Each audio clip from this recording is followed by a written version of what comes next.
Hello and welcome to Arsenal Fan TV. This is a new segment called Rate Our Chances. So I'm here as a completely biased Liverpool fan to rate Arsenal's chances before the league campaign kicks off. Okay, so where do I start? If any of you have seen the Ball Street video where we did the Prem Predictor, if you have, go over there, and apologies if you have seen it in fairness, and if you haven't, go over there and watch it. We came as a collective to consider that Arsenal would come 6th in the league this year. I don't really stand by that perfectly, to be perfectly honest with you guys. I have you as 5th, so that's one place better, isn't it? But I do have you as missing Champions League, potentially. No, I think 4th and 5th is really, really tough for me. I'll tell you what I'll do. I'm going to start off with who I think are going to win the Premier League this season. I think Manchester City are going to win the Premier League this season, although my doubts around them all focus on the fact that are they going to be able to pick up Guardiola's system quickly enough. It could be a really slow start, and if that's the case, then anything could happen this season. I genuinely believe, and you'll call me deluded, I genuinely believe that Liverpool are going to finish 2nd this season. I just think our chances are so good. But you're not here to hear about Liverpool. I think Manchester United have bought their way back into the Champions League. I think they'll finish 3rd. And then between Arsenal and Spurs, last week I would have said Spurs are going to finish higher than Arsenal. For some reason, I've been speaking to Flav and I've been speaking to Robbie. I've been speaking to loads of people from different fan channels and stuff. My estimation of Spurs has gone down. I don't really know why, because everything that made me think Spurs were going to do well was stuff like they have got a settled side, they've got a really good coach in Pochettino, they've actually signed a backup striker. I don't know what it is. I just don't see enough movement from Spurs. I don't know why my opinion's changed there. So look, I'm going to hedge my bets. I'm going to change my mind again. I'm going to say Arsenal are going to finish 4th this season. Now, the concerns that I have over Arsenal are, look, we know that Gabriel Palista is out for a couple of months. We know that Mertesacker is probably out till something like December with a knee injury. Wilshire's got a little bit of a niggle at the minute.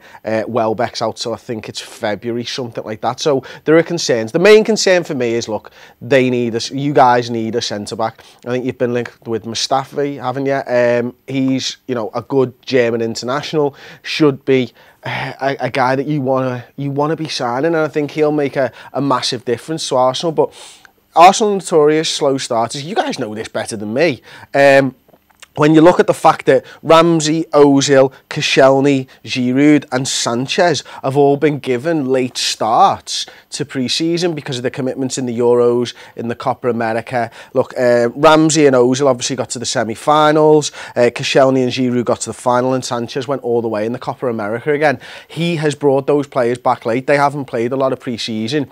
That means that I think that those players will start a little bit sluggishly. I think Arsenal will start sluggishly because they're big players. When you look at the fact that Cazorla, Oxlade-Chamberlain and Wilshere are all coming off the back of really serious injuries, they're not going to start on on all cylinders go, you know what I mean? And when you look at, this is something that's not been in the news a lot, when you look at the contract situations of Arsenal right now, Mesut Ozil and Alexis Sanchez have got 2 years left on their contract. If they haven't signed new deals in the next, I don't know, 5-6 months, that could become a story in itself. Could that derail Arsenal's campaign? Because if Arsenal are in a position to get into the top 4, Ozil and Sanchez are talking about entering the last year of their contract. There's going to be, people are going to be starting to worry about Wenger's reign and about the future of Arsenal Football Club. So for me, that there is a lot of uncertainty around Arsenal. To flip it though, they do it every single year. They do get top 4. They're notorious for it. They've gone 4th, 3rd, 2nd, I think it is, or was it 4th, 3rd, 3rd, 2nd? I'm not sure on that. But ultimately, last season's 2nd place was, look, you won that 2nd place because Tottenham fell away and gave up, quite frankly, after they were out of the title race. They were in the title challenge, and I don't think that Arsenal were at the back end of last season.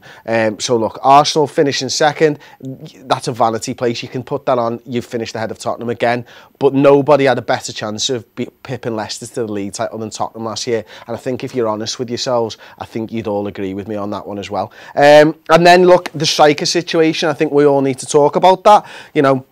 Giroud's got, what is it, 16 goals in 38 appearances last season, 26 starts, 12 substitute appearances. So it's less than 1 in 2 for Giroud. If you want to win the Premier League, I genuinely believe that you need a striker that's going to score 1 in 2. That's why you looked at Luis Suarez a couple of years ago when he was at Liverpool. That's why you made that notorious bid. I think that's why you bid for Jamie Vardy and he decided to stay at Leicester. And I also think that that's why you're looking at Lacazette this season. You've supposedly got a war chest of £159 million.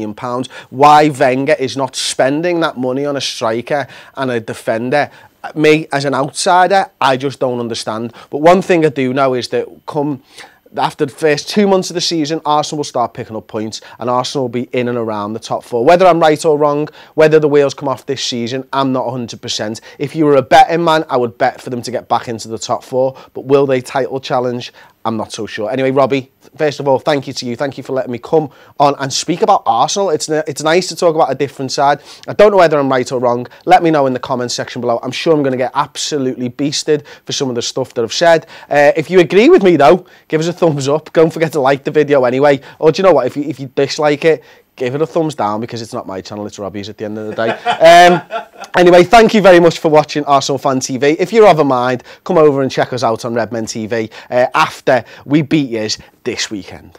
So Claude, who out of these three do you think will prove to be the best signing? Paul Pogba, Granit Xhaka or Sadio Mane for Liverpool?